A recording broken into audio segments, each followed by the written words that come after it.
So we're going to be talking about zero-point energy and its relationship to the fractal structure of the vacuum. And then we're also going to talk about how that applies to the human bliss and how to understand it in a self-empowering way. You know, everyone really wants to understand what's called free energy. We actually say the term free energy is maybe inappropriate because the energy we cohere from the vacuum is not exactly free. It's available, but there is a price. It can actually destabilize our gravity grid, we believe, as we think the Atlanteans learned the hard way. So we prefer to call it vacuum coherence energy or zero-point energy. And understanding where zero-point energy comes from begins with understanding the geometry of the vacuum itself. And for that, we have some visuals. We're going to just do a screen share here. 1 second. I guess we're getting okay.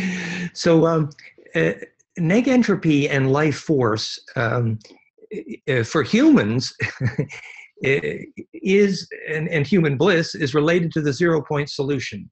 The electrical geometry and dielectric hygiene, which enables people to attract charge, achieve immortalizing bliss and become negentropic, is the same physics which enables charge implosion capacitive devices like pine cones to be alive. And it's the same physics which instructs engineers to design zero-point energy devices. This is our new corrected relationship to the vacuum, literally negentropic fields. Negentropic means the opposite of entropy. Entropy means to proceed toward disorder or decay or broken order. So negentropy is the opposite, which is self-organization. So we're looking for the path to negentropy, self-organization. Now, we have some narrations in the background here, but these are some animations which illustrate the geometry, literally the geometry of the vacuum. This is, we later proved the way in which hydrogen is formed. And later we're going to see evidence that the universe itself is fractal and recursive. This is the way golden spirals converge to make what's called the Holy Grail. But you see that this is waves solving the ultimate problem of constructive interference. Sorry about the audio background there. This is perhaps easier to see. I don't know how fast you're able to see these animations. Depends on the bandwidth there. But on the top right, you see what we call our Star Mother kit, which is infinite 3D fractal stellation, dodeca-ecosa, which we later proved is the structure of hydrogen. It was called the Greater Meson Theosophy. And we have reason to believe this is quite literally the structure of the vacuum. And our task here is to explain why. In the top center, you have a model of the geometric solution to non-destructive compression, which, as you can see, is a dodecahedral soap bubble. And notice that when you, it really sucks, that when you suck the air out of that soap bubble, it changes scale without changing ratio. And that is called scale invariance and non-destructive compression, which is to say, to retain all the information about wave ratio, even though the scale is changed. Think of the problem you have as you approach death. There's a clue. Actually, Ray Moody has shown that, in fact, the black hole of death visions is electrically contagious, as proven by medical surgeons. And now we know why, that you need a bit of an electrical black hole to propagate your charge field, your aura, through death. So, and access to bliss is similar. So we're going to talk more about that. On the top left, you have the animation of a golden spiral down a cone. As you see from the side, it's the caduceus. And from the top-down view, it's 2 spirals of the golden mean, perfect Valentine heart within heart. On the bottom, you see how the pine cones kiss noses in a 3D fractal dodeca-ecosa, which is, you see, it's literally a flame. And this is, later we're going to see, is the way that hydrogen burns, in fact. So this is all a set of visuals to understand 3D fractality. So we say that fractality is the new science of life and gravity and all universal centripetal and negentropic forces. Fractality is a geometry or shape for waves of charge which allows them to approach perfect constructive interference. Remember, Einstein was quite convinced that the solution to the unified field was infinite non-destructive compression, meaning charge compression. And of course, no one ever told him what a fractal was, so he couldn't conceive of infinite compression. And even today, although conventional physics knows infinite compression in mathematics, no one until my work has conceived of a fractal field electrically being exactly that, a solution to infinite non-destructive compression. And that's what this is about, actually applying that with examples. That's what this evening's conversation is about. So this perfected charge collapse we call golden ratio optimized fractal phase conjugation, a non-destructive charge collapse, which becomes implosive. And we're going to think about some zero-point energy devices, for example, black light power, as examples of this, of how to create perfect compression. And during the process of gaining that compression, you gain centripetal force. You actually gain inertia during compression. And we want to talk about that. Now, we're not going to talk about the yogic aspects of this tonight because there won't be time, but this is the back cover of my new book, Origin of Biologic Negentropy. And my book is based on my new equation for the origin of negentropy. Let me see if I can gather that slide here more accurately. I have a visual here that I wanted to share. So the basic equation is here. Let's see if we can see this. Maybe I'll zoom in a little bit.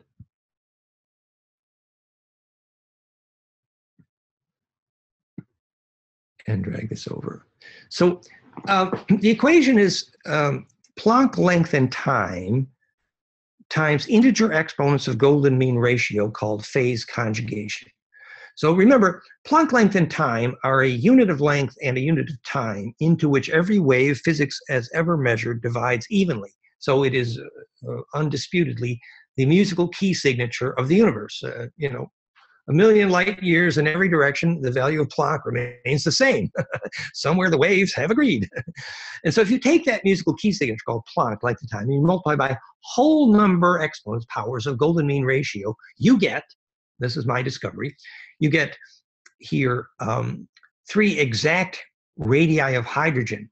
You get the exact wavelength of adenosine diphosphate, ADP, ATP, the fundamental chemistry of cell metabolism.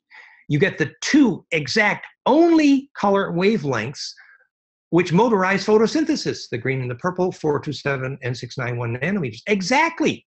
You get exactly the British foot. You get the Schumann harmonics and the brainwave harmonics for human bliss. You get the most major resonant frequency of the human body, the Mayer wave of the blood, 0.1 hertz, which is also the exact wavelength of the LF wave, the fundamental component of heart rate variability, 0.1 hertz. You get the Venus year and the Earth year. You get the duration of precession and the duration of the galactic year. So all these are examples of phase conjugate negentropic charge collapse, which I have discovered fit my new original equation called origin of negentropy, Planck length and time times integer exponents of golden mean ratio. So non-destructive charge collapse is the way the universe works, and hydrogen is built that way. Oh, and by the way, the universe appears to be built that way. This is the picture from the cover of Nature magazine saying the universe is indeed dodecahedral, because if you actually, and here's the picture on the left, if you plot the arrangements of masses around the universe and look for symmetry, what you find? Dodecaecosa. And yet New Scientist on the magazine on the bottom says, oh, no, the universe is fractal. But in fact, they're both right, that the waves in the universe arrange themselves for maximum constructive interference and therefore maximum charge distribution efficiently. That's why the vacuum itself is fractal. Now I'm going to do just this little animation here, 1 second.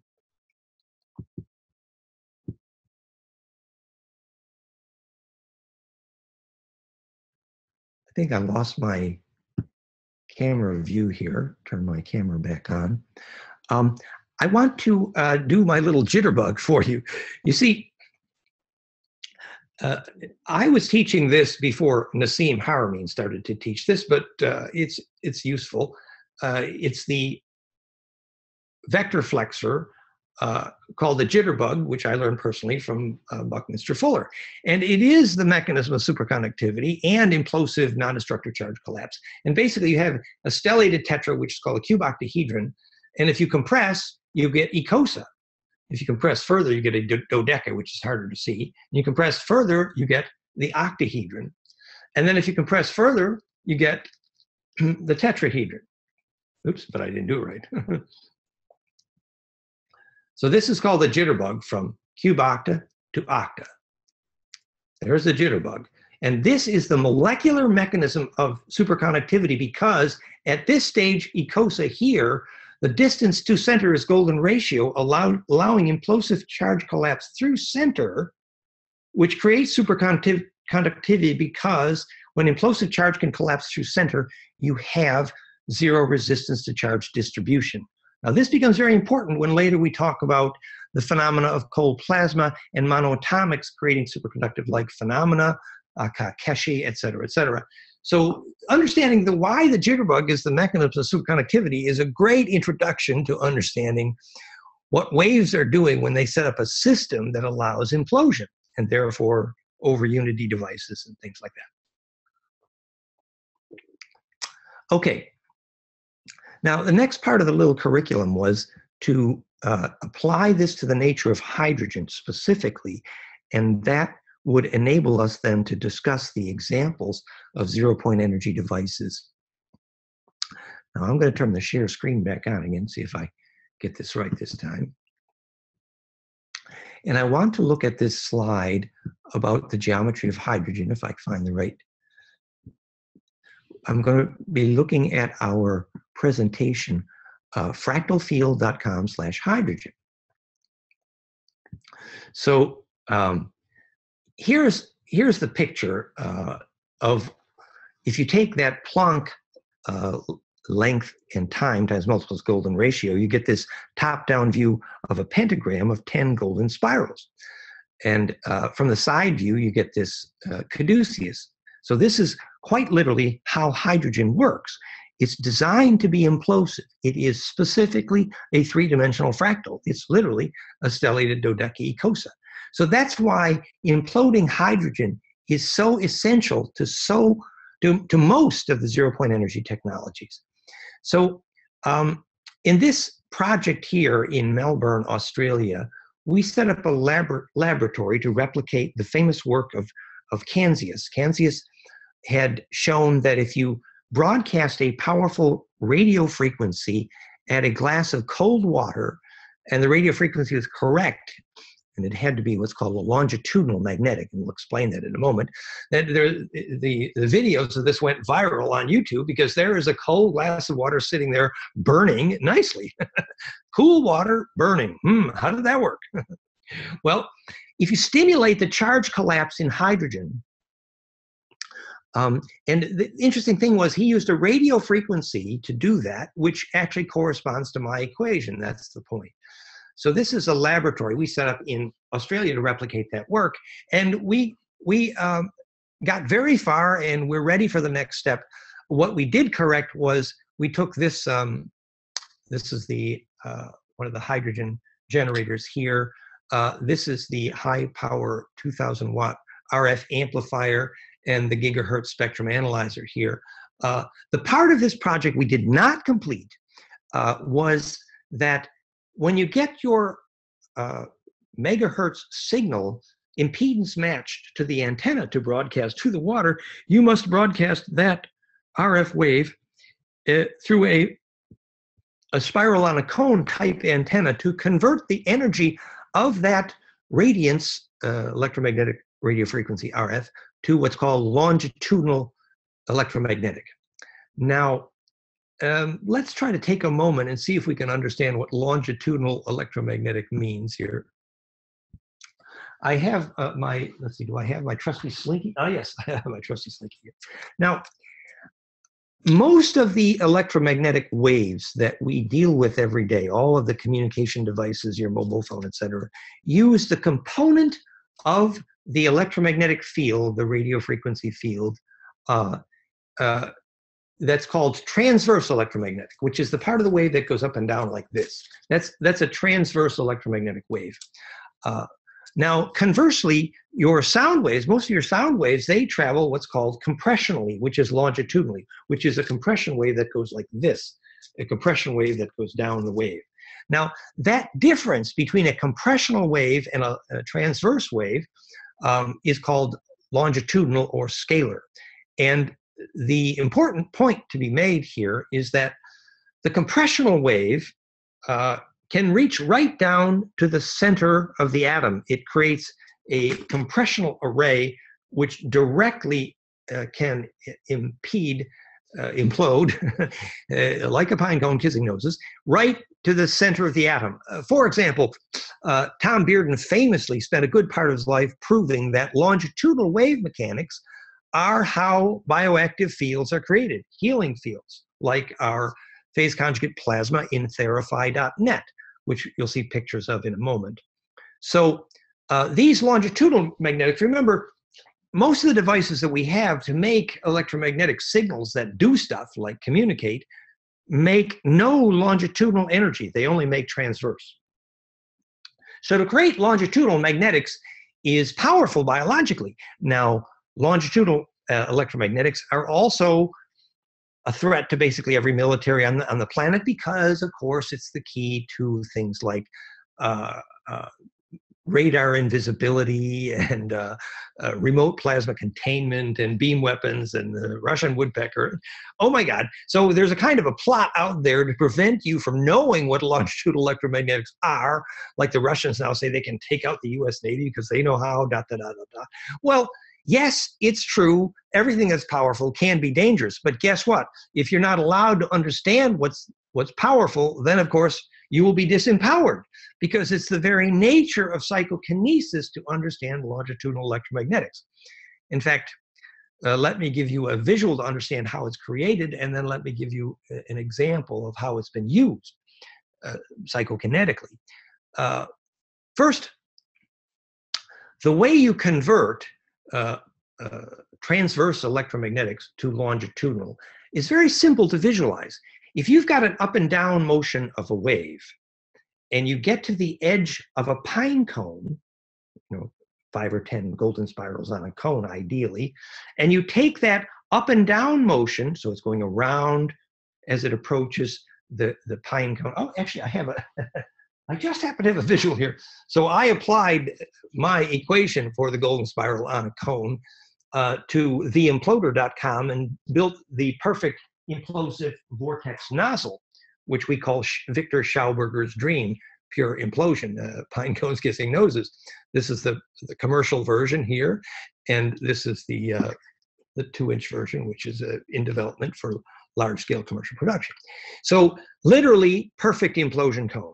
Now, what happens is, and here when you put water in here, what's piezoelectric, you create a capacitive field, which is implosive and bioactive. Theimploder.com, fabulous for agriculture and actually hydration and solubility and reduced molecular cluster size, and removes chlorine and 60% increase in growth in hemp, for example, and many food products. So theimploder.com, we have hydraulic implosion based on this pine cone principle.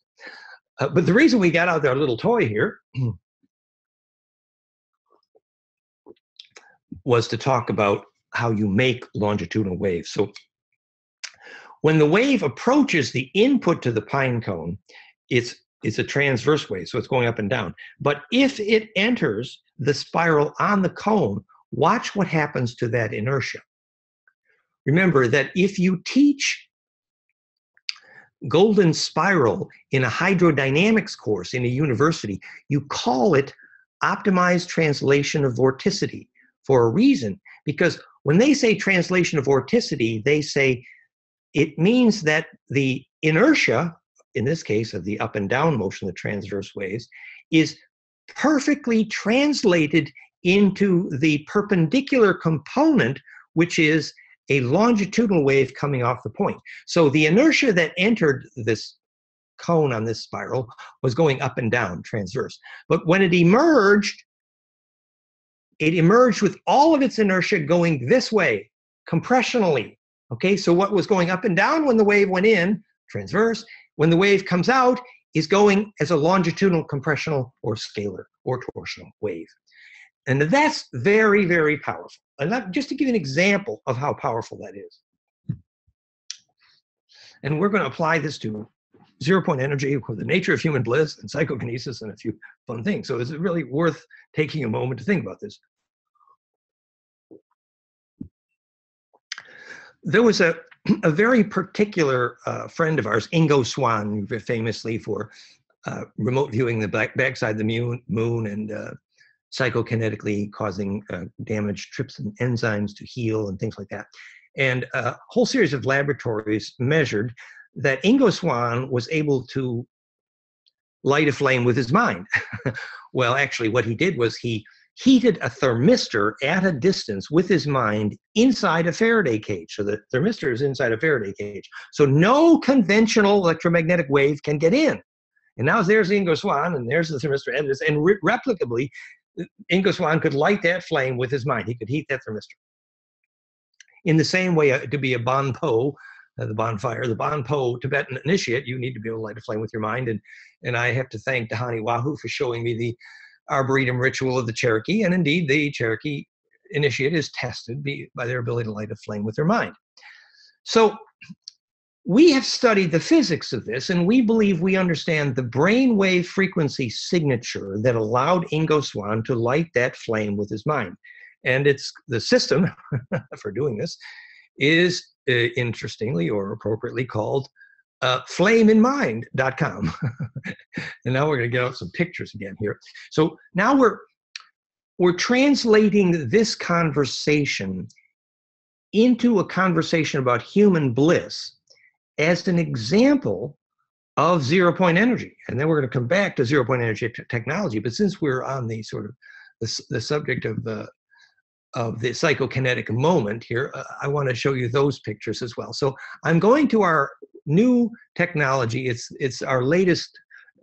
We have about 6 or 7 iOS App Store biofeedback technologies out there, but our latest, newest is brainwave technology at flameinmind.com. So this is me having a bliss experience. Now, if you look here, on the right is my right hemisphere harmonics, and in green is the alpha, and on the left is my left hemisphere. And as you can see, the alpha there peak is now at about 8.7 hertz, and cross hemispheric, that balance from right left hemisphere. And further, I at that point had about 4 or 5 harmonics in golden ratio. Now let me see if I can slow that down a little bit so you can see it a little better. Here's another example. So this is alpha, delta, and theta in golden mean ratio. And this was a moment of bliss. Now, I need to explain this a little bit more so that you can see that bliss is a human example of vacuum energy coherence. These are some more examples from our current technology. I wanted to show you my original technology. This is my original technology called the Bliss Tuner. And here is a lady in Australia having an intense bliss experience. And here is, let's see here, this is right and left hemisphere EEG, coherence. And the green is alpha, there it's about 8 hertz. And there's 1, 2, 3, 4 harmonics there in golden mean ratio in her brain. So her brain wave is making this caduceus cascade of golden ratio harmonics, and she is having a bliss experience, as did I when I had this little demonstration up above here. So how and why? Why is golden ratio in the EEG making phase conjugation and golden ratio and implosion, and apparently longitudinal waves and ability to start doing plasma containment and lighting a flame with your mind at a distance? Because you see, Ingo Swann got his plasma containing wave interferometry through that Faraday cage by making longitudinal electromagnetics. And he did that by creating this frequency signature in his brainwaves. Now, I need to tell you a little story about this. I think I'll stop this and just show you my face for a second here. The story I'd like to tell, I'm trying to make the case that actually you're hungry to understand zero-point energy because you want to go home and light your light bulbs without paying the power company. Well, fair enough. I think that's wonderful and it's empowering, and let's talk about that. Great. But I would make a correlate point to you, which would be that when you die, we have measured what you look like. You are a cloud of charge. And we know where you need to go when you die to take memory with you. We know what you need to do. And actually, we know how you need to navigate. You visualize Hebrew letters, a certain sequence, and they're propulsion vectors for charge acceleration. There's always so the point being that whether you're alive or dead, your ability to gain life force, called chi, orgone, baraka, shaktipat, or the quality of grace, depends on your ability to implode charge, literally have bliss experience. And if you can implode charge, then you are a zero-point fractal attractor, or zero-point vacuum coherence energy technology. Well, very cool. So what I'm saying to you is the ultimate form of self-empowering vacuum energy coherence is very much inside your body. And at the conclusion of this talk, I'm going to suggest that that is also the turning point in the ET history of Earth, is that skill to actually fabricate a bliss experience, because you become the self-empowered charge imploder, zero-point energy source. You become an energy source instead of a parasite. So it's all about making bliss, and the study of zero-point energy devices is cool, but mostly cool because it puts you on the path to being able to do it from within. All very cool. So that sounds pretty theoretical, I suppose. So let's give a practical example. Now, when I first started doing brainwave biofeedback, I was working with Marty Wuttke, martywoodke.com. He has a very advanced neurofeedback clinic now in San Diego, I believe. Wonderful, Marty Wuttke. I recommend. And he was my teacher for brainwave biofeedback, and he got into it because that's how he escaped his heroin addiction, I believe, actually. And so what does brainwave biofeedback have to do with addiction? Well, we say that addiction is a wrong turn on the right road in the yearning to have bliss experience, because we are biologically programmed to want and yearn for a bliss experience appropriately. I mean, children, your teenage children are willing to risk their lives to have bliss experience, the rave, sex, drugs, and rock and roll, whatever it takes, right? And once we understand that access to bliss experience is actually the only way to sustain an immune system and to take memory through death, you could say quite convincingly that your teenager was right to risk their lives to get there. And in fact, if we're indigenous on any place on the planet, we pretty much agree that the ability to teach your young people how to have a bliss experience is functionally the definition of whether or not you have culture. Because obviously, if you get bliss experience, your aura gets big, and therefore you take memory through death, and you get a sustainable immune system, the definition of life force. Therefore, if you can teach your young people how to have bliss experience, then you have culture. And if not, even if you are very skilled about the color of your wine and your shoe polish and your ties, sorry, that ain't culture. No, culture is the skill how to teach your kids how to have bliss. And by that excellent and appropriate biologic definition of what is culture, guess what? In the West, we do not have culture because we do not know how to teach our children how to have bliss experience. In fact, we tried to make that illegal. So, but what I was trying to get to is I started talking about Marty Wuttke. What I discovered working with him was that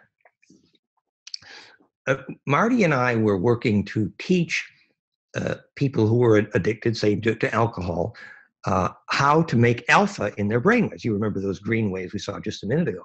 And by the way, the audio feedback cues in the new flameinmind.com will be excellent for teaching people how to make alpha, because the your ability to make alpha will be modulated. The amplitude of your alpha will control the audio feedback, the binaural beat, and the frequency of the binaural beat will be determined by your alpha. But so you'll really learn how to make alpha. It's very, very empowering, very cool. But anyway, so what Marty discovered was that on the same day you got, say, the beer drinking alcoholic, and I've taught this many times, on the same day you teach him how to make alpha, about 7, 8, 9 hertz in their brain waves, on that day, the next drink of beer is not going to taste good. In other words, the yearning for what the beer, the alcohol is doing for them is no longer wanted. And it took me some years to understand the reason for that. And that's what I'm here to tell you. I think it's important. Why is it that as soon as you learn how to make some alpha in your brainwaves, you're not going to want your addiction? Why? Well, I did some experiments. You know, I've been teaching brainwave biofeedback for 20 years or something. You know, I've been playing with this for a while. And one thing I discovered is that people who can close their eyes and make alpha frequencies, they see light when they close their eyes.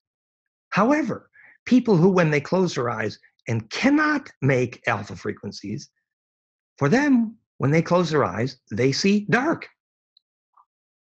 Now, that seems pretty simple, doesn't it? I mean, what's complicated about that? Why is it that you see light when you make alpha and alpha beta, and you don't see light if you don't? So, you see, we know exactly why the beer drinker went back for his next drink of alcohol. It was to switch the lights back on. Not complicated, is it? And the reason was because the alcohol reduces the oxygen in the nervous brain and therefore increases conductivity, and therefore the relaxation phenomena that increases the likelihood of charge implosion, therefore alpha, and therefore light. So that's how the beer turns the lights on. Increases relaxation, really, decreases oxygen, increases conductivity.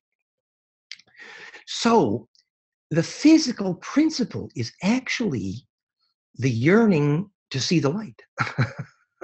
You know, well, come on, baby, light my fire. So why is it that when you make alpha and beta in your brainwaves, that golden ratio, you see light inside? Well, it's very simple. Charge is imploding. You're attracting the light. It's all the spiritual metaphors fit, but it's a rigorous, literal physics. You can teach people how to see the light literally by teaching them to make alpha in their brainwaves. So the point would be that this activity and skill to fabricate and make a bliss experience is very much the ability to make zero-point energy, vacuum energy, charge, implode inside your body. That's what human bliss is. It's teachable, and it very much depends on to breathe right, to relax correctly, to be able to focus, literally, to be able to focus on a shareable wave. Because at the center of that pine cone, the spin density is so great that you are like the hero in the movie Powder, that when you inhabit a lightning bolt, called Kundalini, for example, if you think an unshareable thought, even for a second, it generates heat, and basically you're toast. So you can only do perfectly shareable thoughts when you're inhabiting the center of a lightning bolt, which is spin density, which is exactly what's at the center of that pine cone, which is a perfect description, for example, of what you need to do in order to die successfully. It's obvious. Your whole life passed before you, within a second or two, perfectly compressed. Your whole life got compressed. And why does your whole life get compressed? Well, talk to the medical surgeons that Ray Moody has documented. When they stand over the operating table and someone's having a death vision, that death vision is dramatically, electrically contagious. It's an electrical black hole. So why does your aura go to so much trouble to make a literal electrical black hole at the moment of death? Well, it's obvious, because your memories need to undergo a form of charge compression called implosion that achieves perfected distribution. Perfected charge distribution in spiritual terms is called Hey Ave, heaven, where the breath of charge, hey, ave, takes flight, or the planes of Charon, which, Lawrence Gardner correctly said was the phase conjugate dielectric infinite charge field unpacking around monatomic gold phase conjugator. So the planes of Charon, yes, that is the infinite charge envelope around a phase conjugate monatomic, but it's also heaven. Or it's called the Champs-Élysées, right near here in Paris. Yes. What is the Champs? The electric field of Elysium. What's the electric field of Elysium? Oh, well, if the map of that city is a fractal, looks like a rose, then it's perfected charge distribution. And that's an area within which ancestral memory can propagate non-destructively. I mean, there are Hopi and indigenous people around the earth who know more about electrical engineering than some of my college professors from the study of how to build a successful graveyard. The Hopi were so angry that the US government was going to put metal sewage pipes into old Aribi, the sacred burial ground. And you know why they were upset? Because the electric field, the capacitance of that burial ground, requires a certain electrical quality in order to propagate ancestral memory. Now, every tribe, every indigenous people on the planet will tell you that the real definition of success in life and the purpose of life and the meaning of life and survival in life and the highest form of survival memory is ancestral memory. Now, all of those indigenous tribes couldn't be wrong about the importance of ancestral memory, could they? In the church, it's called communion of saints. Carl Jung called it the collective unconscious. But some of us electrical engineers have studied this. And I've talked about this many times, but when Professor Korotkov followed the Kogi to where they could make phone calls to ancestors, and he measured the capacitance of the air. And later we agreed to call this fractal air. And I want to show you that picture here. It's in goldenmean.info/architecture. And here is the capacitance right here. Let's see if you can see this. Oops, back one moment.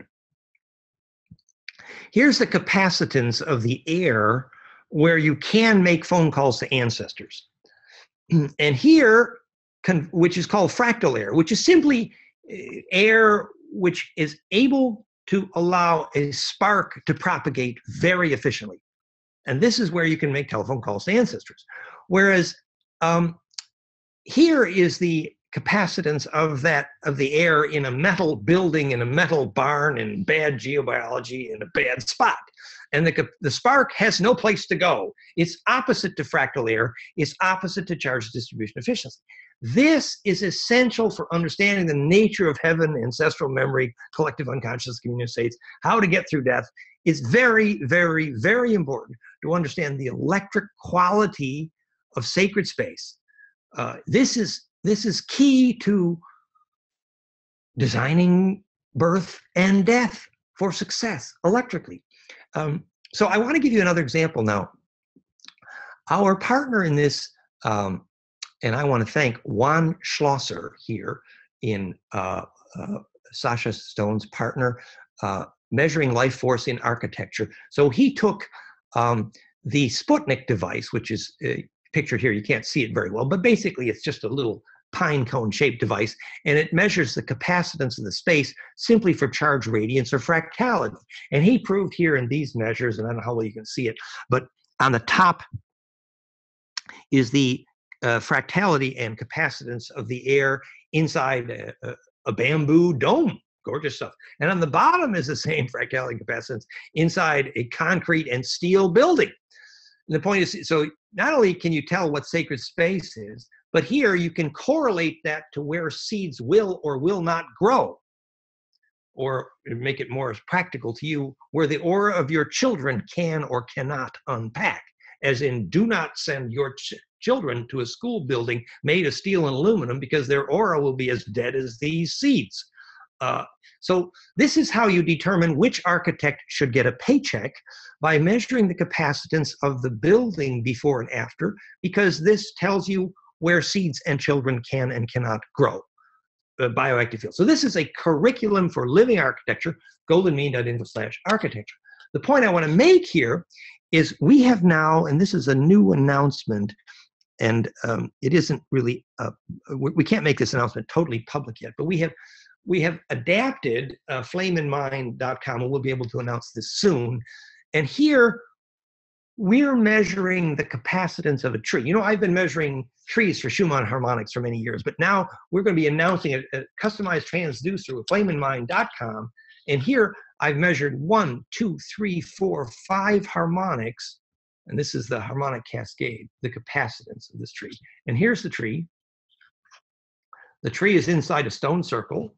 And the tree here is literally on a mountain energy line, in this case, Mont Canigou here in South France. So this is a very, very happy tree. Actually, you can feel it at a distance. Put your hand up, you can feel this tree talking. It's really cool. So this is an example of a new technology we're announcing to measure sacred space. Now, this is not just about, you know, the whimsy and poetry of making sacred space. This is about how to locate yourself to be part of the sacred. This is how to locate your burial ground, your cathedral, your labyrinth, or let me give you another example. When we've spoken about this before too, but when the Kozyrev mirror, people very famously from Russia, they set these Kozyrev mirrors. A Kozyrev mirror is basically a metal cylinder about the size of this room, and it has a microwave frequency, which is very dominant, which we know fits the Earth grid. And if you place that microwave cylinder on, and you have to measure first, you have to place it on a magnetic line cross, and you measure the nanotesla magnetic flux density of the Earth magnetic line cross. And if you've got an Earth magnetic line crossing, then when you place 2 of these metal cylinders several thousand miles apart, you get military quality telepathy every time. This is Korotkov measure. It's well documented. This is hard science. This is not so, this hard science that for military grade telepathy in the Kozyrev mirrors, you had to place these microwave conductors at the magnetic line crosses. Now we know why, because where the magnetic lines cross, you have what's called 4-wave mixing, which creates phase conjugate 4-wave mixing, which embeds you in the longitudinal waves. And the longitudinal electromagnetics is how the collective unconscious works. It's the voice of God. It's plasma containment at a distance. It's healing, etc. In fact, by measuring the capacitance of the air in these spaces, you can, for example, not just choose where to put the graveyard and the birthplace. You can cite the Theraphi, the plasma system for healing, for example. And Theraphi plasma system is famous now for doing healing at a distance. Remote healing is practiced by, we have Theraphi centers in probably 13 countries around the world now, and many of them practice this healing at a distance, and they do it very systematically. And if the Theraphi, the plasma system, we'll see the pictures in a minute, is placed on the magnetic line at the cross point, and the person receiving the healing as well, this is introduction to stargates, quite literally. So, before we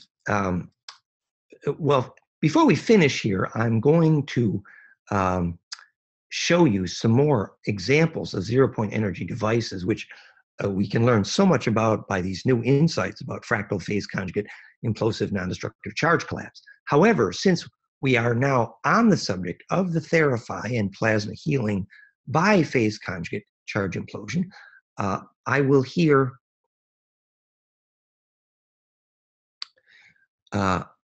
share some visuals of the plasma healing system, just so that you can get a sense of how beautiful and fun this is. So if I go to the keynote here, which has the Theraphi system here, and Neil said I should try the full screen mode. Let's try that. So this is about the Theraphi plasma healing system. And basically you have 2 opposing plasma tubes. And notice this pine cone shape of the flame in the Theraphi plasma tube. This is a Pyrex tube with a noble gas. Remember, the noble gases are noble because the outer valence electron shells, the DF subshells, which are dodecaecosa, are electron inhabited complete, meaning the dodecaecosa is complete, and therefore implosive collapse is stable. And in other words, noble gases like the custom noble gas mix in the Theraphi plasma tubes are classic for being optical phase conjugators. Now, the more broad spectral of phase conjugation, the more broad spectral of pine cones, kiss noses, more accurately, the more negentropic, the more healing, the more rejuvenating, et cetera, et cetera. So here is a newer version now of the plasma tube, and this is the igniter system here. And you'll see, yes, I can see part of it here. There's about 500,000 volts delivered in a broad spectrum from low frequency modulation, which is from the equation, from my equation, all the way up to the almost megahertz range, and that broad spectral implosion. And then it's precisely tuned for the 180-degree phase shift, right, left, exactly like the hemispheres of your brain and pine cones, kissing noses. And so you have this profound bliss field generated. And we think that up to 30 to 40% of people who try the plasma system, for example, experience a sharpening of vision, and many experience a bliss and euphoria experience. And we're able to deal with short-term pain, usually in 1 or 2 sessions, and an amazingly high percentage of long-term pain cases. We're able to help people with long-term, even chronic pain over, say, 5 to 10 sessions of, say, about 5 to 10 minutes each, once or twice a day. Now, the logo for the Theraphi is, it's pine cones kissing noses, but it's also the ancient picture of the Shem from the Shem tubes from Egypt, which were their age rejuvenation system, said, I will raise a Shem unto the Lord. We now know what that is. It was to raise a bioactive plasma field and therefore create age reversal, literally time reversal. Now, time reversal in physics was originally discovered in phase conjugate optics. However, there are some limitations. Let me stop the screen share here and escape, exit back here. Okay. I want to talk to you a little bit about time. Do we have time to talk? Yes, we have time to talk about time. It's timely. Remember that the universe is comprised of only waves, and the only thing that waves is called charge. And the compression and rarefaction of charge is called plus and minus charge, sometimes yin and yang. And that's the universe. It's a wave. It's very clear. Now, when that charge rotates, first of all, you need to know that the charge is compressible. It's a compressible medium. And second of all, when that charge rotates, it stores inertia, and that is named mass. And now, when the charge rotates, there's a period, and that is named time. So charge rotation is the only definer of mass and time.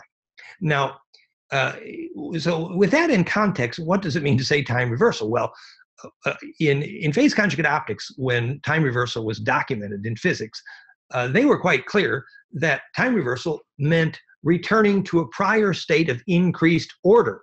So what they meant was that the wave system was compressed down to a state of negentropy, or increased order. And in fact, physics agrees that there is no such thing as time reversal to decreased order. It means you can time reverse rusted steel back in time to being unrusted, but you cannot do the reverse. So in other words, time reversal only means negentropy. It never means entropy. Now, when we get to how to de-differentiate a stem cell, this conversation is going to be very important. So kind of dream on this for a little while. So when you want to do time reversal on living cells, for example, you take them back to their states of max order, which is literally the root of the fractal growth tree, and the term for that is stem cell. So de-differentiating stem cells is a natural for things like phase conjugate plasmas like Theraphi, and we're in the process of proving that. And we already have, well, we have some of the live blood cell work on that, and we have partners helping us explore that. But we believe we understand biologic time reversal fairly well, and what negentropy and rejuvenation means. Basically, the body experiences a form of compression, and then you spit out mucus and poisons, and you detox, and you need to hydrate and ground. And hydration and ground is a way of restoring your access to fractality. In this regard, we recommend the book Earthing, very famous, that shows that you can restore health in many, many situations by simply getting properly grounded. You know, barefoot in the mud, barefoot on real rock, barefoot on real water. When you have access to ground, whether you're a psychologist or electrical engineer, it means access to perfected charge distribution, charge distribution. So that means that you get an electrical reference and phase lock. And the reason that defines health is because it creates embeddability. And embeddability is the definition of health in both Feng Shui and physics, if you call it perfect entanglement, which embeddability and perfect entanglement are basically synonyms for phase conjugation. So the bottom line is get grounded. And this is particularly true when you're doing detox, when you're doing Theraphi, et cetera, et cetera. A practical example of this is we believe that although medicine has tried to hide this, in fact, the disease statistics are dramatically worse for people that live above, say, the 3rd or 4th floor of buildings. And that if you're near the ground, you have a much better chance at health. And the reason for this is you have access to the Schumann harmonics. And if you remember the equation from the cover of my book, predicting rather dramatically what the Schumann harmonics are, in fact, that's so important. I just want to investigate that one more time here. So we'll go back to our screen share here, and we'll go back to one moment here.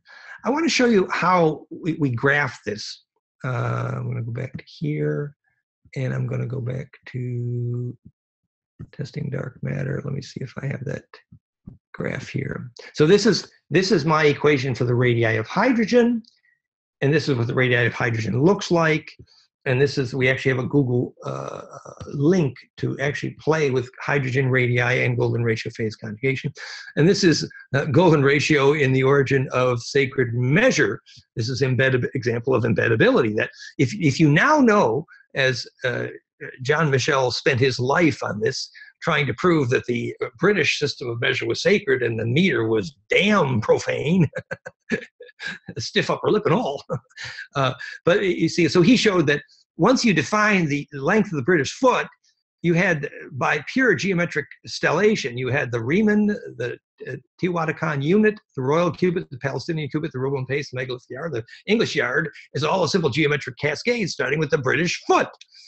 And the meter, failure to embed. Well, what I discovered was that John Michel should roll over happy in his grave because, in fact, the British foot is exactly Planck length times golden ratio to the 164 power, 0.9964 feet, meaning perfect embeddability to phase conjugate charge collapse. So that's why the British foot is sacred and why the meter is probably not quite so sacred. So it's really just to say, ability to charge collapse, implode, defines the sacred because it defines embed. So this is the picture I was looking for when we were talking about the Schumann harmonics. So here is my equation, integer multiples of golden ratio times Planck. And that equation predicts these harmonics here. I'll read them in blue because they're a little small to see on your screen. 2.78 hertz, 4.5, 7.29, 11.8, and 19.09. Now later, I came to find out that these are virtually the frequencies Priori used to heal thousands of people with cancer, which is the antecedent plasma device for Theraphi. Priori was famous in France. And yet, now if we go down this line here, you see the actual documented Schumann harmonics. Ignore Greg Braden, because people who say the Schumann frequencies are increasing are confused. The Schumann is a harmonic, complex wave harmonic cascade, and its power spectra hasn't changed essentially. It's just the number of contained harmonics can climb when you have coherence, like in that very happy tree we just saw a minute ago. So the classic documented frequencies for Schumann are 3 hertz, 7.83, 14.3, and 20.8. Look at that. So the Schumann harmonics and the calculated frequencies from my equation are very, very, very close. And we applied that embedding to Theraphi, and it works, charge implosion. And look, these are the alpha, beta, delta frequencies of the brainwaves. So what the brainwave is doing is merely the same thing the Schumann is doing, which is charge imploding and therefore becoming negentropic, self-organizing. So now we understand, for example, why, as Bill Tiller so famously measured in his book, one of our best physicists, Stanford, Bill Tiller's book, Conscious Acts of Creation, famously showed that focused human attention causes electric fields, electric charge, to compress. Now, he was clueless as to how, but he certainly proved that it did happen. So now we know how, thanks to my work, which is that focused human attention is an implosive fractal attractor, a charge imploder, and that causes electric fields to compress. That's why focused attention causes fields to compress.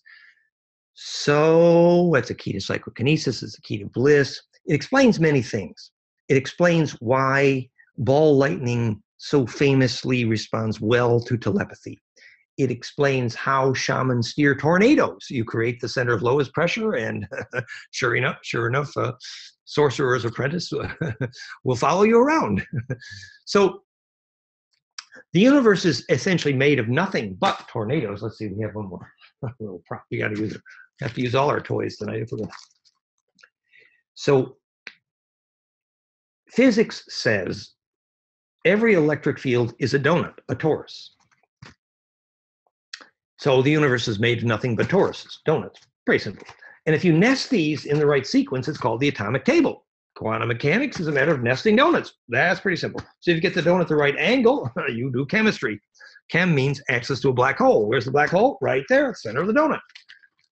Okay, so since the universe is made of nothing but donuts, we need to understand a bit about the psychokinetics of propulsion in order to proceed with our description of zero-point energy. So for this, I'm going to refer to our web article, fractalfield.com/propulsion. And I'm going to play some brief animations to you that if I take my self-organizing golden mean spiral on this self-organizing torus donut and cause it to implode, many interesting things happen, called the origin of propulsion and the origin of the Vimana and the Nazi bell and the Hebrew alphabet. And they're related because when you're dreaming and when you die, you need a way of steering your charge donut around. So you need to understand these propulsion vectors. So we're going to just play, let's see here. I need to go back here, turn on share screen one more time here. And then I'm going to select one of these keynote presentations here, which is phase conjugation key. And then I'm going to go to this animation here about origin of alphabets. So here,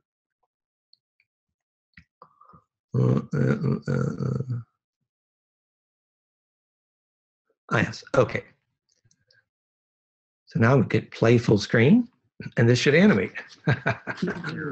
Oh yes, we have a little background sound, it's all fun.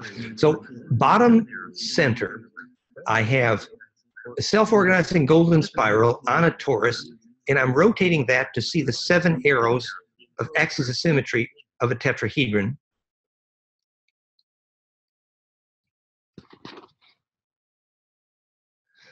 So I don't know how fast these animations come through to you. Maybe they're a bit slow. It depends on the bandwidth there. They go a bit fast for the media that is Zoom here, but just go back here one more time. That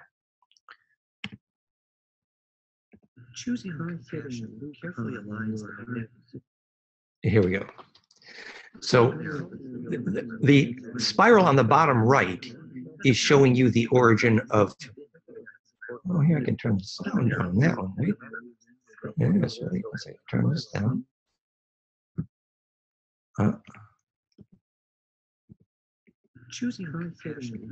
Now, I like to say that Keynote can do things that PowerPoint can't, but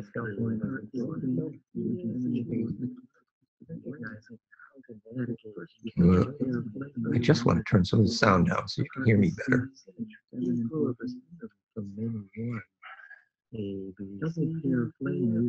I'll pause it. Okay, so just that you see that the golden spiral rotated on a torus is the origin of alphabet, because these are propulsion vectors. And also that the 7 arrows of the tetracube define the spin symmetry of origin of Hebrew, because that's the index to how you would then tilt donuts to embed in 4-wave mixing. So now, this was my preview to trying to explain something about phase conjugation. Let me hit exit here. Sorry, that's about microtubules, which we're not ready for that yet. Let me go back to stop the share here 1 second. So at the website, fractalfield.com/propulsion, we also shared the work of one of our longtime partners, Bill Donovan, now Elizabeth Donovan, who wrote rather a whole book called Glimpses of Epiphany about one of the main subjects was something called Koski frost. Koski frost was a quartz crystal cube that generated 800 times its own weight in gravity when it was pumped with a phase conjugate pump wave. And it's what's called a warp propulsion drive in Star Trek. Whereas, and let's see, I have some pictures of that. I suppose we need those pictures. Let's see. I'm getting much more ambitious with my pictures here now. That is here in this. Yes, okay. So it's called gravity nullified. This is the Koski frost crystal, and here is the phase conjugate electrical pump wave. And actually that quartz crystal grew to 4 to 8 times its own size before it generated 800 times its own weight in gravity lift. And the reason for that is because the z-axis of the quartz is helical, and if you rotate a phase conjugator, that is propulsion. And that may be hard to understand until we look at something even simpler, which is the hydraulic propulsion. And the hydraulic propulsion device, now I'm going to go back here and bring my picture back up, stop share, and I'm going to get out my donut again.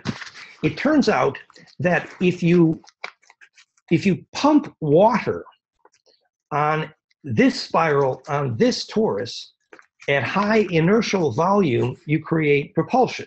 Now, it's really not hard to imagine why, because imagine the water's coming in here around this spiral, and now the inertia of that water is being translated from rotation here to linear motion here. That's called making the L or phase shift, as in Elohim. Now, this is going to be very important because we're going to want to understand how you move your attention from a transverse wave, this rotational, to the longitudinal wave here in order to take memory into a lucid dream and therefore through death. So translating the vorticity of the wavefront of your attention, moving your attention from a transverse wave down the pine cone onto a longitudinal wave is the physics of waking up inside a dream, quite literally, as in Elohim, or making the L or phase shift. So in order to understand that better, preparing you for lucid dreaming, which clearly is the only way through death, I suggest that we attend to this physics. So what Bill Donovan, Elizabeth discovered was that if you had a hydraulic machine that was pumping hydraulic oil at high pressure through a circuit that looked like a donut, that this multi-ton hydraulic machine would literally jump off the ground. And there's all these famous pictures of a fireman he's got this huge amount of water pressure, and his fire hose gets caught in a partial slipknot cosmic donut maker, and suddenly his fire hose is lifting him off the ground. Hello? Is there some translation of vorticity happening here? Well, we believe that actually we have equations for this now, optimizing this physics, and we believe this is quite literally how the Vimana flew and what was called impulse power on Star Trek. Interesting, the warp power they call the lithium niobate. We now know, they call it the dilithium crystal in Star Trek for the warp power, but it's phase conjugate. But we now know it's actually lithium niobate. Whereas the impulse power is what the Nazis learned when they studied the Vimana before they built the Nazi Bell. Now, when you pump that liquid on that trajectory, we bought a $1,000 pump and we made a few grams of lift, but, and we wrote a bunch of equations, and we have to thank Martin Jones for optimizing this origins of propulsion. Now, I'm telling you this because, remember, when you visualize this spiral on this donut at accurate tilt angles, it's called Hebrew and Sanskrit. And when you close your eyes and you visualize Hebrew and Sanskrit letters accurately, you're blowing magnetic donuts out the hologram of your optical cortex. And when you blow those donuts at center, at the right set of angles, that's called casting a spell. And we can change the air pressure in a church and blow the doors off. And, you know, people get dizzy when you do this right. It's called Ophanum Enochium. So when you're dead or when you're dreaming, you are a charged donut. Now, at that point, you have the astronaut's challenge, which is vector directing your propulsion. And vector directions for your propulsion is very simple. When you close your eyes and you visualize a spiral and a donut at a very particular tilt angle, there is no ambiguity. Every Hebrew letter is one tilt angle only. There's no duplicates. And so you very clearly are squirting the donut in a very particular vector direction. And so this actually is your steering device if you want to be a star in the movie Ghost, for example. Well, actually, what was his name? Remember the star of the movie Ghost? He needed to move a penny in order to convince his lover that he was there. And he's a ghost. And how did he move that penny? He had to get coherent emotion in that vector direction. Well, we've learned something about coherent emotion, that the coherent emotion is a set of of ratios of magnetic domains, that if you change pressure over time in the way you squeeze someone, if you squeeze someone so the point of maximum pressure is 1/6 in the duration of your hug, your squeeze, that's called joy.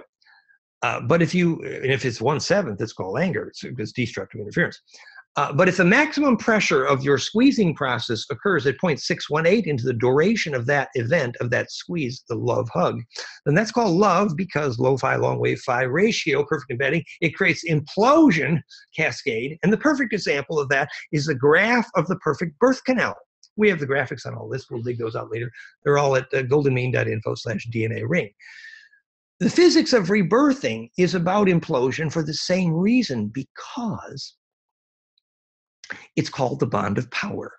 That if you don't get a birth canal, as this was what Joseph Chilton Percy was writing about the cesarean section and Caesar's birth, without a birth canal, Caesar was not able to bond with his mother, and therefore with his town, and therefore with his land, and therefore with his he lost the bond of power.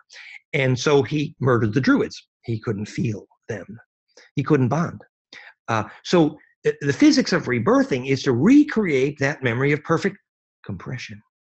And at the point of perfect compression, which, remember, the perfect birth canal achieves maximum compression 0.618 in the duration, and therefore creates an implosive set of resonances which can link interstellar, for example. And by the way, this explains beautifully why underwater birthing is so helpful, because if you make a graph of the change in pressure over time emerging from the birth canal, if there's a discontinuity, then there's a discontinuity in memory. Because of course, the skull sutures are effectively dodecahedral, and this is how the sacrocranial practitioners rearranges the skull sutures of infant babies to approximate non-destructive compression. And non-destructive compression is continuity of memory. So emerging from the birth canal, where the change of pressure is contiguous and not discontiguous, is memory through birth, because it is bonding. It's perfect phase lock. So there's a whole instruction of the physics of rebirthing here, which is not the subject of this evening's course, but fascinating. I recommend John Diamond, Profound Rebirthing, belly of the circuit, mother, deep breathing, underwater. I think it was extract of placenta. And basically you're recreating that moment of maximum pressure. And it has everything to do with hydration and, of course, extreme deep breathing, because that creates the implosive fire of plasma. So we got a little bit off of our track here tonight. I see it's 10 after 9. We have about 15 minutes left, and I promised to tell you a story making some connections between what we now understand about vacuum coherence energy, that when you set up your brain to make these golden ratio harmonics to Planck, called alpha, beta, and brainwave frequencies of BLISS, you're basically imploding, cohering the vacuum. And that's why you see light inside. Now, how is that a key and a clue to examples of zero-point energy technology? And I will just play a couple of screens here. Our main website, which has all of these links, which we don't have time for all of them tonight, but it's all of our technologies are summarized at implosiongroup.com. So you can find all of these links at implosiongroup.com. But the one at the moment that I was going to tell you about was our wonderful sponsor, Jordi from Brazil, conjugate1.com, and you can find the conjugate1.com links at implosiongroup.com, describes some of these zero-point energy technologies. And here is the self-resonant Tesla switch related to the charged shuttle oscillator. So the Tesla switch is basically a battery. Remember, battery is an inverse capacitor. And if you set up batteries and capacitance to resonate recursively, and that's the key, perfected recursion in resonance is implosion, and that is vacuum coherence. So you now know how to tune not just the frequency signature, but you know how to scale it to Planck with the instructions I've just given you. And so you could actually fix the Overunity battery charging, and this relates to the Bedini charger, and we're deep into this. And we have people all over the world involved in these projects, and we believe we understand very well. And then this is the Tesla famous charged shuttle oscillator. And the charged shuttle oscillator is strictly capacitive, but it's the same thing, that if you arrange capacitive resonance to become implosive, then that recursive internal resonance can be tuned fractally to Planck, and therefore implode, et cetera, and therefore generate power from the vacuum. Now, another series of projects related to this is called, it's the Implosion AMP website. I don't even have that here. At implosionamp.com, you will see an example of Overunity reactive power with our wonderful partner, Evans from Montreal. And let's see, maybe I could just bring that up here, implosionamp.com. So, you know, related to the Magritte system here, but if you actually take, it's called Overunity reactive power, and being developed there by Evans in Canada. But he has another name for it. Darn, I'm not doing justice to Evans' presentation. But an example of this would be the Ortronics technology from Spain, which is a inverter drive, which is Overunity because the, oh yeah, I hear, yes, I'm sorry. It's called parametric power amplification, the parametric amplifier. This is Evans' work. And basically, if you get the relationship of the reactive power, which is basically, you know, in an inductive device like a motor where you get a bad power factor because the amperage peak is out of phase with the pressure voltage peak, that reactive power loss can actually be retuned implosively and potentially become Overunity. And so by tuning these devices, again, to perfected recursion, implosive, you can get Overunity reactive power. And this is implosionamp.com. I'm just giving you examples. Now, I want to even get a bit more fundamental than this, just to suggest to you how fundamental the idea of implosive compression is to all of these Overunity devices. When they first discovered how to implode explosions to make the first nuclear bomb, you know, the Manhattan Project, they called it implosion. Why did they call it implosion? Because they had to get enough implosive power going to get explosive power. In other words, perfected implosion always precedes sustainable radiance. And obviously, nuclear power, in case of fission, is very damaging to the environment. But in the case of fusion, it can become quite elegant. But understanding how fusion works requires plasma containment. And understanding plasma containment, which is a holy grail of fusion work, requires understanding microwave interferometry. And longitudinal microwave interferometry is the example of what we just said, that if you create longitudinal microwave and calls it interfere constructively at a distance, which is Tom Bearden's life work, and the Russian woodpecker, and all kinds of military dangerous subjects, but also how the flame in the mind works. So suddenly you begin to understand real plasma containment. And once you understand plasma containment, that if the longitudinal microwave, which will go through about anything and goes faster than light, converges at conjugate angles, four-wave mixing at a distance, it will resynthesize the transverse component and therefore the heat. And suddenly you can contain the heat at a distance. This is fundamental 101 to the physics of psychokinesis and plasma containment, which is the answer to fusion energy research. Absolutely the answer. So I recommend that people study microwave interferometry, longitudinal microwave interferometry. And yes, it's dangerous, but yes, you can't understand real fusion work unless you do. Now, I was going to give a few more examples that how we've gained insight into zero-point energy by understanding implosive symmetries, fractal phase conjugate, non-destructive charge collapse. And I mentioned another example, the black light power. Now, you know, what they're doing is they simply take a hammer to a hydrogen atom. If you take a hammer to a hydrogen atom and bang on it, and you get it to, if the frequency signature of the incident of your square wave of pressure, which is what the black light power is, they're literally taking a hammer and banging on a hydrogen bond. And if you do it at the right square wave of pressure, the harmonic content of that square wave could become implosive. And you just tell a hydrogen atom to implode, and hydrogen atoms love to implode if you give them the right geometry. That is what Rossi is doing. You pump enough hydrogen into the nickel and you transmute it to copper.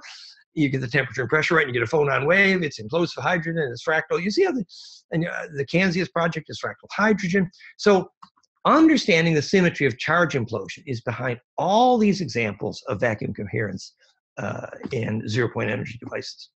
Now, let's see here. I see that it's 9:16 p.m., and I had a few more examples. I was going to talk about Keshe. Our article about Keshe, you know, very controversial work there, but and I think Mr. Keshe has some issues, and we don't need to go there this evening. But the fundamental, which is that monoatomics are phase conjugators, are instructive. And we have all those pictures at fractalfield.com/coplasma. And maybe I'll just bring up that picture. This is the last one here before we do our conclusion. But I want to, fractalfield.com/coplasma. Let's see if I can find that here. Propulsion here. Yeah, here it is. So this is the stellated dodeca pine cone kissing noses story. And these are monoatomics. And you know, here's the monoatomic carbon called fullerene, which is, when it's stellated down a tube, creates a carbon nanotube, which is classically superconductive. And now we know why, because you got this implosive 0 point through center here, in this little pine cones pictures here and here. So monoatomics are phase conjugators. That's the physics behind Keshe's work. Unfortunately, Keshe, although he has nuclear skills, has almost zero electrical engineering skills, and therefore you have a little problem. But the fundamental principle that monoatomics are phase conjugators is a perfect introduction to implosive charge collapse and zero-point vacuum coherence, and related to some of the things that Keshe was trying to do. Okay, now I think that's going to conclude the conversation about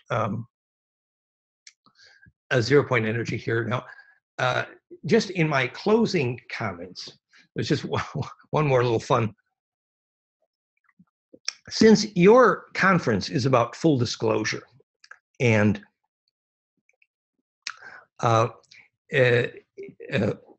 you know, there's an obvious interest in extraterrestrial history, and it's very appropriate. I spent many years of my life teaching the life history of Enki. Is interesting. You know, after my intense Kundalini experience 30 years ago and ongoing, I woke up and wrote a book about Enki, goldenmean.info/Enki.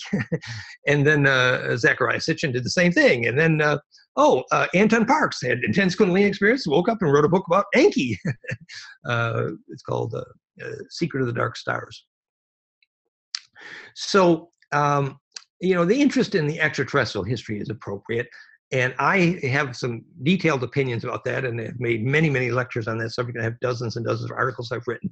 The summary of my work on the extraterrestrial history is at fractalfield.com/fusion in the blood. And you can read my whole shtick on this story. And I'd like to give you the 2-minute thumbnail here, happily ever after, because it relates to our conversation this evening. The 2-minute thumbnail here is that Enki's the Ra and Abraham, and Enki is Osiris, and Enki is, and Enki is, and Enki is, you know, Sam is, and Samuel, Padmasambhava, et cetera, et cetera. Is that his other name was Nudiwood, which means the cloner.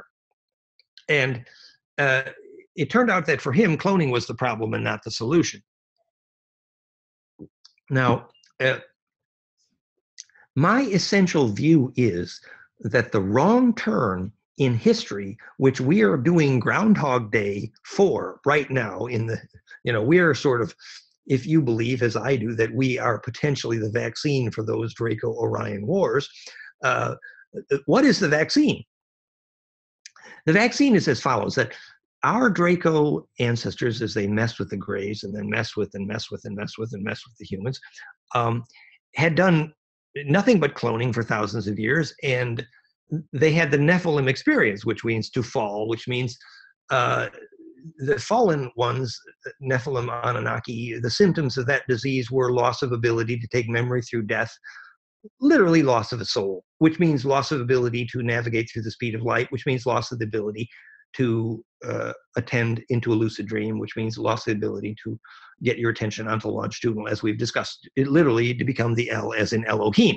So how did that fall happen? And that's my Groundhog Day for the moment, is they failed to realize how implosion happens in DNA. And the short of that Maury, the short version of that story is, access to human bliss is precisely what they lost at the moment of loss of soul. And I give you the example of Dolly the sheep, who died a horrible, horrible, horrible, horrible death.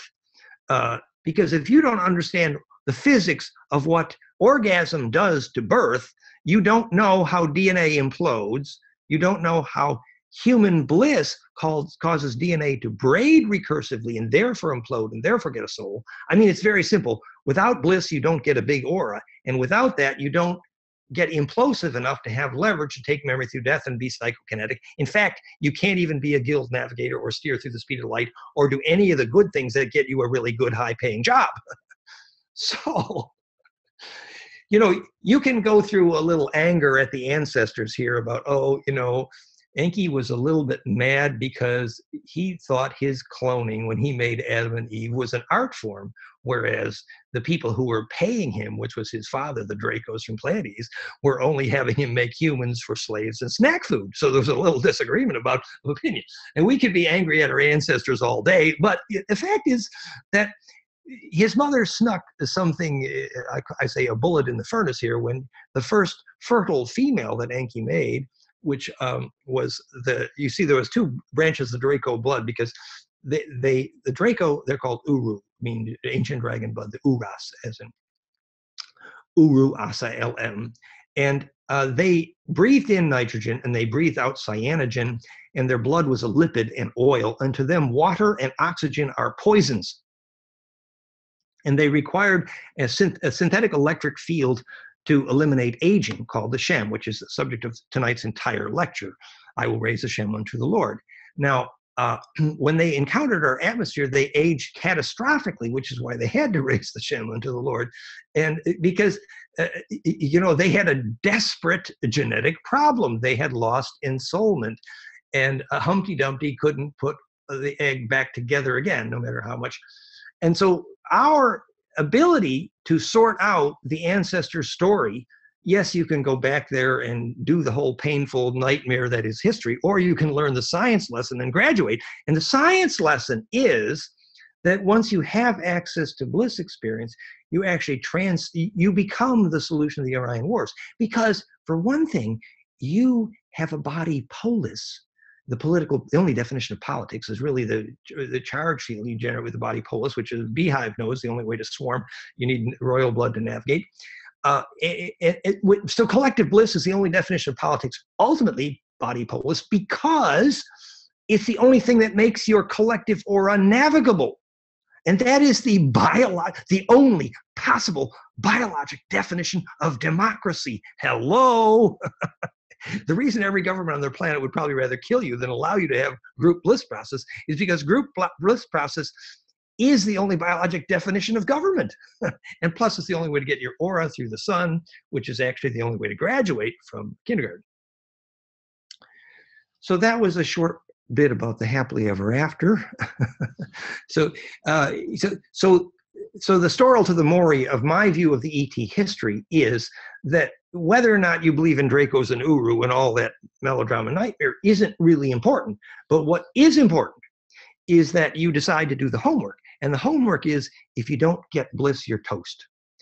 And so the homework is the hygiene to do that. And the hygiene to do that is called the quality of grace, the arc angle of your fingertip during the yoga, starting to tingle if the curvature is right. And that calculus of curvature of implosive capacitance is the quality of grace, which Jesus felt when who was touching his coat, you know, his raiment, his 7-color technicolor coat. So, and this has to do with the hygiene for diet of live food. It has to do with inhabiting environment which is charge dense. If you're going to live in a city with metal and electrosmog, ultimately your children are not going to have a soul. And all of the hundreds and perhaps thousands of Indian gurus who have lived to be hundreds, if not thousands of years old, not one of them did it in a metal building. And there's a reason for that, because the capacitance was not implosive. So you learn to inhabit an environment. And this is what the ancient dragon ones were. They were ones who knew where the dragon current was and how to embed in it, and therefore how to achieve implosion. So that was my happily ever after. And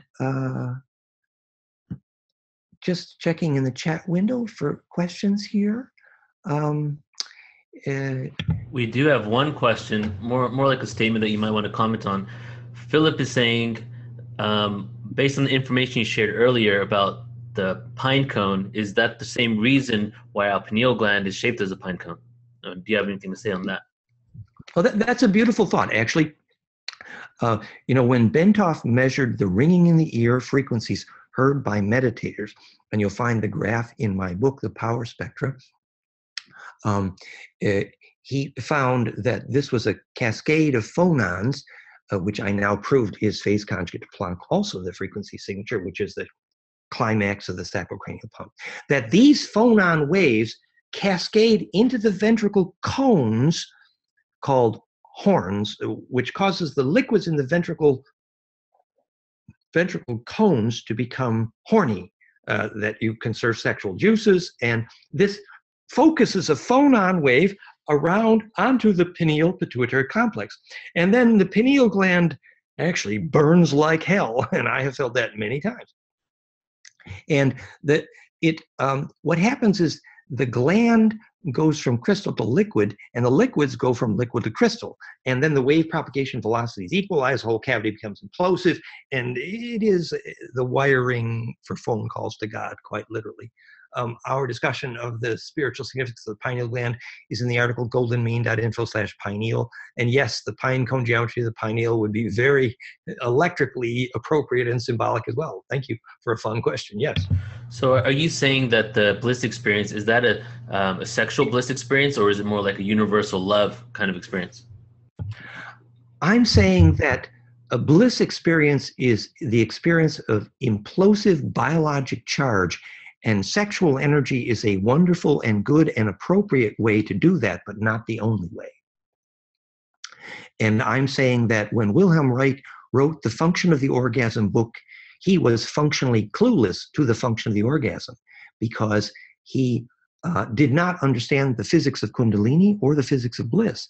What happens is the ultraviolet and microwave component of cell metabolism makes the U-turn at the tailbone, and the spine liquid pump pumps and we've measured the microwave of Kundalini, up the spine liquid to the brain crown, causing an explosion of growth.